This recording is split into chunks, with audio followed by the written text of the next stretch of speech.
umur ingkang panjang tasih dipun slametaken saking beberapa musibah. Akhiripun sedaya saged berkumpul dalam acara perutinan yasinan. Dan insyaallah acara ini diberkahi oleh Allah Subhanahu wa taala. Amin. Hadirin wal hadirat yang dirahmati Allah Subhanahu wa taala. Kita sedaya dipun paringi berbagai macam kenikmatan dening Allah. Kenikmatan kesehatan, kenikmatan rezeki, kenikmatan hidup, kenikmatan nafas dan lain sebagainya. Alhamdulillah itu semua setiap hari kita nikmati dan kadangkala kita menikmatinya secara gratis.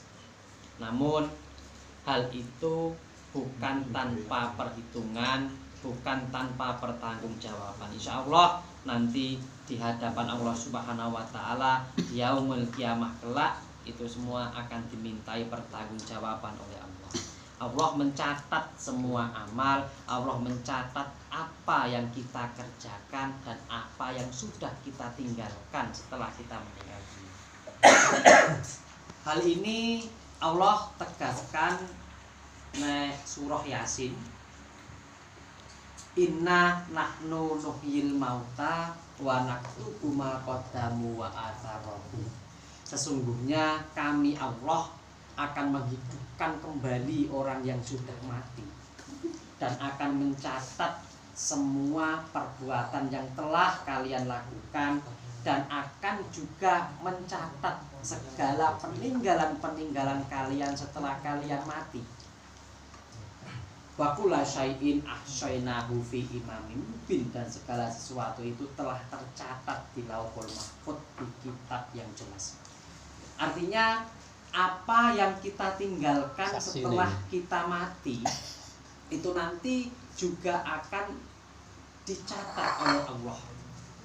Makanya ada hadis Nabi yang mengatakan bahwa setelah manusia meninggal dunia semua amal terputus ila bitalatin, salah satunya yaitu amal jariyah. Artinya amal ya Allah, salah satunya ilmu yang tafawbih, ilmu yang bermanfaat. Ilmu yang bermanfaat ini yang bagaimana yang kita amalkan, baik berupa ilmu agama maupun ilmu dunia. Insya Allah ketika bermanfaat bagi sesama manusia, maka walaupun kita meninggal dunia, bekas-bekas peninggalan amal kita, masalah ilmu kita ajarkan orang lain, kita membantu orang lain, itu akan tetap dicatat oleh Allah selama orang yang kita ajari mengamalkan ilmu tersebut, baik ilmu akhirat maupun ilmu dunia. Bahkan kadang-kadang lebih-lebih yang paling diamalkan orang itu masalah ilmu dunia. Diwarai carane gawe some, engkau akhirnya bisa menghidupi keluarganya. Ya ini yang mengajari membuat some. Setelah dia meninggal dunia, orang itu tetap membuat some dan memberi penghidupan keluarga dengan penghasilan itu tadi. Ki wong sing wis mati ki tetap entuk piriman pahala. Parona gitu. Pahalanya terputus. Apalagi anak-anake keluargane sing diopeni kuwi mang menjadi anak yang soleh dan solehah, mergo diwarai dodolan some kuwi iso nyekolahane anake sampai dhuwur, dadi anake dadi wong alim kuwi iki ganjarane sing ngajari iki lho insyaallah panggah mengalir sampai hari kiamat. Amin ya rabbal alamin. Hadirin hadirat yang dirahmati Allah Subhanahu wa taala. Oleh karena itu segala kenikmatan yang kita nikmati ini dipertanggungjawabkan oleh di hadapan Allah. Salah satunya yaitu kenikmatan hawa nafsu. Allah memberikan manusia keinginan atau memberikan manusia nafsu. Ini adalah suatu kenikmatan yang sangat besar. Bayangno, seumpama awake dhewe ora duwe nafsu belas, ora mungkin awake dhewe arep rabi. Tidak mungkin kita cinta terhadap pasangan. Ketika manusia tidak punya nafsu, dia tidak akan bahagia ketika punya mobil yang bagus, tidak akan bahagia ketika punya rumah yang bagus dan lain sebagainya. Ketika manusia tidak punya nafsu, saya yakin menjalani hidup ini tidak akan semangat. karena tidak ada dorongan ya untuk menyemangati hidup kan ngono. Cocok. Padha karo Iya padha Peri. orang ketika punya motivasi untuk berhasil, ketika punya motivasi untuk maju, ini namanya nafsu. Nafsu yang baik, tapi aku motivasiku nek gini pengen gini, akhirnya kerja semangat beda. Alah urip ya urip, pokoknya kerja ya kerja untuk duwe karepmu dan untuk duwe karepmu. Iki hidup ini sudah seperti orang mati, tidak ada semangat sama sekali loh. Di sini turu tak ya wis. Oleh karena itu, nafsu yang kita punya ini harus kita arahkan ke arah yang baik, jangan diarahkan ke arah yang buruk. Nafsu itu nempel di badan, nempel di roh, nempel di jasad. Oleh karena itu jangan sampai awake dhewe dikendalikan oleh nafsu. Ketika seseorang mampu mengendalikan hawa nafsunya menuju amal ibadah kebaikan, maka derajatnya akan bisa lebih tinggi dibandingkan derajat malaikat. Sebaliknya, ketika seseorang dikuasai hawa nafsunya, maka derajatnya, akhlaknya bisa lebih parah dibandingkan derajatnya setan dan lain sebagainya. Di dalam kitab yang sependek saya baca, sependek riwayat kitab yang saya baca, belum pernah ada ceritanya setan itu mengganggu istri tetangga. Belum ada ya kan? Belum ada. Tapi ketika seseorang sudah dikuasai hawa nafsunya, bukan cuma mengganggu istri tetangga, kadangkala nggawa mlayu bojone wong.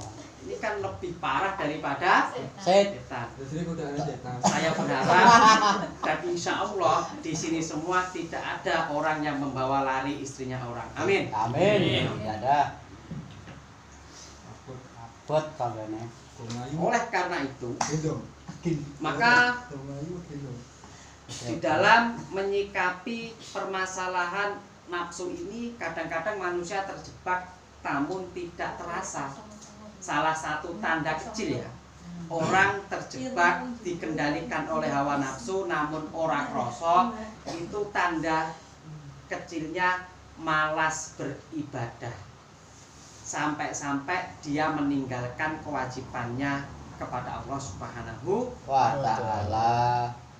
Padahal Allah memberikan waktu yang luas, Allah memberikan kesehatan dan kesempatan kepada kita untuk selalu beribadah. Makanya engkau hari kiamat, seorang ulama bernama Abu Les pernah berkata, ketika nanti di hari kiamat ada beberapa manusia yang tidak mau beribadah karena beberapa alasan. Namun Allah menolak alasan itu dengan memberikan contoh para rasul.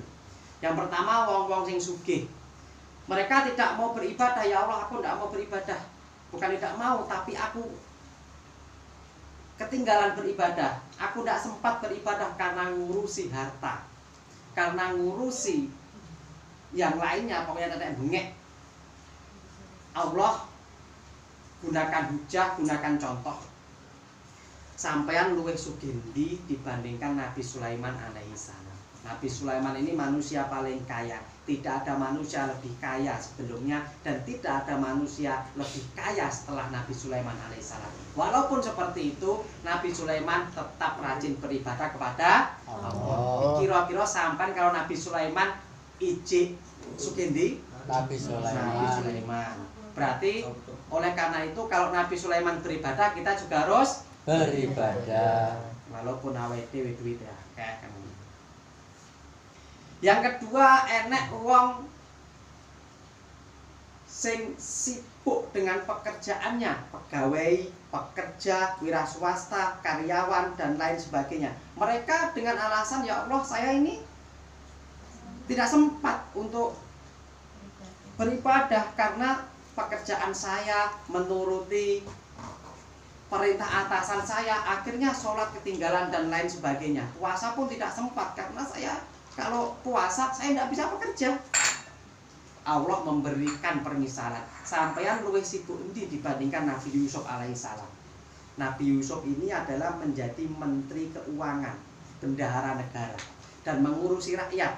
namun Nabi Yusuf tetap beribadah kepada Allah. Kira-kira awake dhewe luwih sibuk ndi dibandingkan menteri? Sibuk menteri. Sibuk menteri. Ya muga-muga menteri-menteri dhewe padha salat kabeh. Amin. Nabi Yusuf ini beribadah. Lalu enek wong sing melarat, angel golek duit, cepet golek duit, dia ndak mau beribadah. Ya Allah, bagaimana aku bisa beribadah? Wong golek mangane susah, mendino aku butuh kecekelan, tidak sempat untuk ibadah. Allah berikan permisalan, engkau lebih miskin mana dibandingkan Nabi Isa alaihissalam.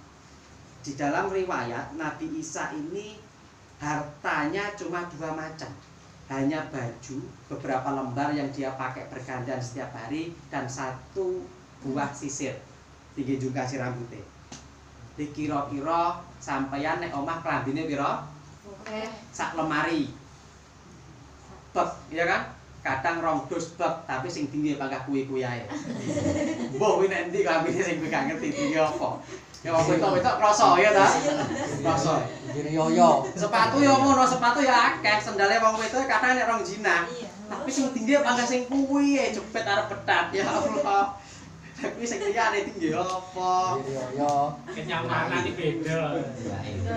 Nyaman ge kuwi. Sampean jungkas nek omah duwe pira? Akeh, bahkan tinggi hadiah wong ya ta? Oleh karena itu ketika Nabi Isa saja beribadah, maka kita juga harus beribadah kepada Allah.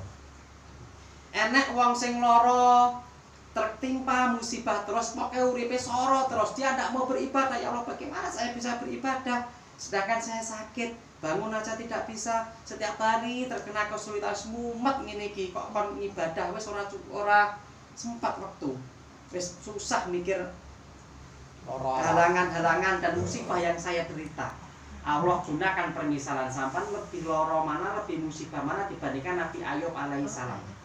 Nabi Ayub ini diuji oleh Allah, hartanya hilang, anaknya berjumlah 12 mati bebarengan, bojo-bojone yo ninggalne kabeh, hanya istri 1 yang setia. Dia menderita penyakit yang sangat parah, yang mana penyakitnya itu di dalam suatu kisah belum pernah diderita orang sebelumnya dan tidak akan pernah diderita orang setelah Ayub alaihissalam. Namun walaupun seperti itu, Nabi Ayub tetap menyempatkan untuk beribadah kepada Allah. Awake dhewe ya Allah sehat, tidak ada halangan apapun. Loro paling-paling loro pikiranmu tok.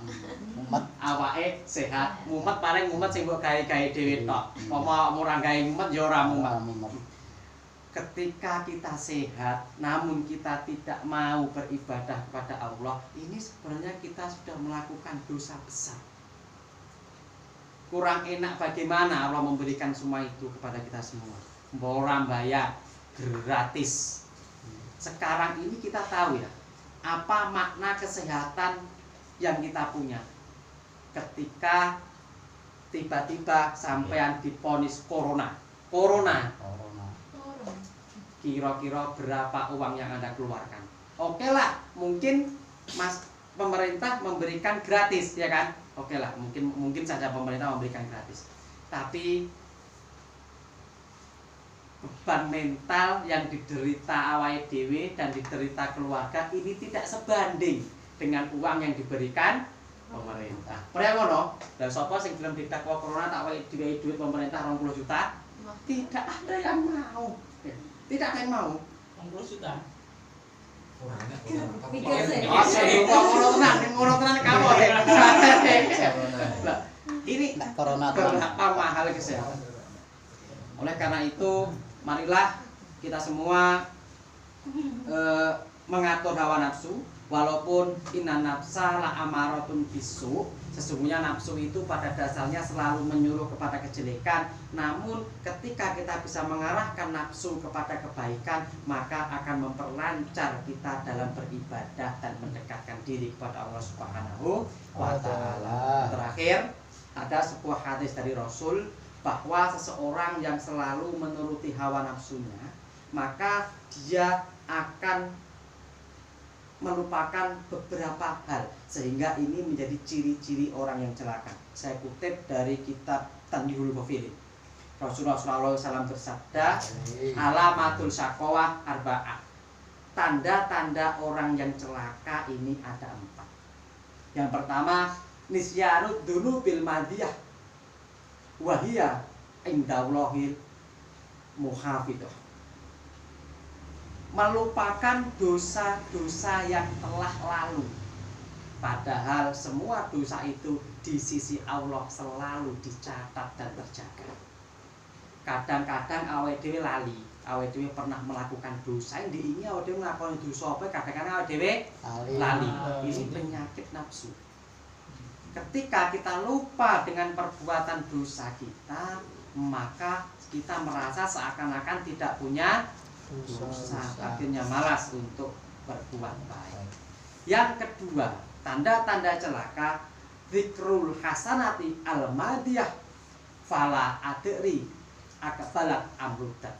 Selalu mengingat-ingat amal kebaikan yang sudah terjadi. Walaupun kita tidak tahu apakah kebaikan yang kita lakukan itu diterima oleh Allah atau ditolak. Kalau masalah kebaikan, kadang menungso kuwi gampang apal. Yo diteno. Biyen wayah soro tak bantu. Wayah enek apa-apa aku sing maju dhisik. Wayah enek ngene-ngene ngeluwe nyamahku. Lah kok tibakno wayah aku susah, aku ternyata ditinggalne. Pengorbananku selama ini ternyata tidak berguna. Kan ada ya yang seperti itu ada. Ini berarti kita mengingat kebaikan masa lalu. Padahal belum tentu kebaikanmu dengan orang itu diterima oleh Allah. Sing ngomong dhewe kadang-kadang ya ngono. Dengan selalu mengingat kebaikan, maka kita merasa awake dhewe ini punya jasa yang besar. Padahal belum tentu. Kesalahan kita lebih banyak dibandingkan jasa-jasa yang kita lakukan. Lalu yang ketiga, wanatru ilaman fauqahu fi umurid dunya, dan memandang kepada orang yang lebih tinggi dalam masalah urusan dunia. Lek masalah dunya sing didelok wong sing luwih sugih, wong sing luwih sukses, wong sing luwih penak. Lah iya lho kae kok ya wis penak uripe yo nek omah yo ora lunga. Lah aku ngene iki ya Allah, lunga ada 10 tahun panggang ngene-ngene ae. Omah yo rung pate iso bangun, montor yo panggah kuwi. Lah ki rumah sakura. Lunga blas nek omah kok malah anyar. Mendino mentahun kok ngelayan motor. Uyune kan. Jangan iki aku kurang apa. Akhirnya ketika kita memandang orang yang lebih sukses daripada kita, maka kita akan kurang untuk bersyukur. Karena kebahagiaan orang itu tidak dipandang dengan standar kebahagiaan orang lain, namun kita pandang dengan kebahagiaan kita sendiri. Orang yang di rumah punya motor yang banyak, punya rumah bagus, mereka mungkin juga memandang standar kebahagiaan sebagaimana keadaan kita. Kok yo pengen akeh Pak Surono rumah sakit. Iso roh Sulawesi, iso roh Makassar, wis tau numpak pesawat, tau numpak kapal. Aku ngene iki mek gone omah terus. Rohku yo mek gur kutha-kutha ngene iki, metu nang kutha ya jarang. Luar Jawa ora tau weruh. Engko lek aku mati ora roh apa-apa piye lah. Ini standar kebahagiaan. Mati roh apa ngene. Itu adalah kebahagiaan orang lain. Ini kita akan menjadi susah ngono. Yo penak wong kae kok ndek bojo ayu, bojone kalem, wis ora tau rewel. Jan umpama aku bojoku ngono ki mungkin atiku tenang. Lah sing duwe bojoku ya ngono. Ini aku ya bener ndek bojo ayu ta yo ora iso nyapo-apa plus masak ya ora petor. Karo umpama sing umpama ya aku dhewe, yo penak bojone wong kae masuk elek iso tandang gawe. Ada apa bojo elek banget Mas? Iya lho wong iki seperti itu. Lalu yang terakhir yang keempat, wanatru ilaman dunahu fi amrihi, dan memandang seseorang itu lebih rendah dibandingkan dirinya dalam masalah agama. Ini susah. Orang kalau memandang lebih rendah dalam masalah agama, ini nanti dia akan ada perasaan sombong. Aku mentino ya sregep nyang masjid. Ya jelas pahalaku ya luwih apik timbange sing kuwi ora tau nyang masjid blas meneh Jumatane kadang seminggu pisan, kuwi tok kadang-kadang cek ra Jumatan. Aku ngene iki ya bengi ya salat tahajud. Lah timbange tanggoku ora salat tahajud, berarti ya luwih apik aku. Nah, ini akhirnya kita akan menjadi lebih sombong. Harusnya dibalik, pandanglah orang yang lebih rendah jika masalah dunia, dan pandanglah orang yang lebih tinggi jika masalah akhirat. Maka ketika seperti itu, dalam urusan dunia kita akan selalu bersyukur, dan dalam urusan ibadah kita akan selalu berlomba-lomba untuk mendapatkan kebaikan di sisi Allah Subhanahu wa ta'ala. Allahumma sholli ala sayyidina Muhammad wa ala ali sayyidina Muhammad. Walhamdulillahirabbil alamin. Syakirin hamdan na'imin. Hamdan fi masjidah. Ya Rabbana lakal hamdu kama yanbaghi li jalali wajhikal karimi wa adhimi sultanik. Allahumma ighfir lahum warhamhum wa'afi ma'fanhum. Allahumma la tahrimna ajrahum wa la tahtina ba'dahum waghfir lana wa lahum ya Allah bi rahmatika ya arhamar rahimin.